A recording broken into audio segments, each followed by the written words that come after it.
ஒரு சகோதரி இப்படியே என்கிட்ட சொன்னாங்க, என் புருஷன் என்ன அடிச்சுட்டான் பாஸ்டர்.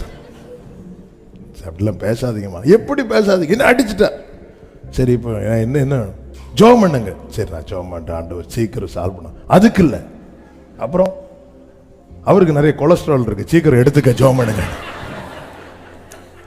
இல்லை அப்படிலாம் சொல்லக்கூடாது. என்ன சொல்லக்கூடாது, வலி எனக்கு தான் தெரியும் அப்படிலாம் சொல்லிட்டு 2-3 நாள் கழிச்சு திருப்பி சால்வ் ஆகி வராங்க. வரும்போது சிஸ்டர் மெதுவாக கூப்பிட்டு, அந்த ஜெபத்தை நான் கண்டினியூ பண்ணட்டா?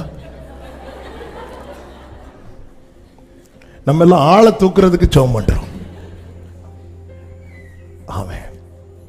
எத்தனை பேர் ஆளை தூக்க ஜெபம் பண்ணிட்டு இருக்கீங்க? இந்த ஜெபம் ஒரு வேலை. எத்தனை ஆகஸ்ட் ஜெபத்தை நாங்க பார்த்தாச்சு. அந்த ஆள் என் கண்ணு முன்னாடி வளர்ந்துட்டே தானே போறார். ஆவியை தூக்குங்க. கர்த்தர் எல்லாம் ஜெயிக்கணும்.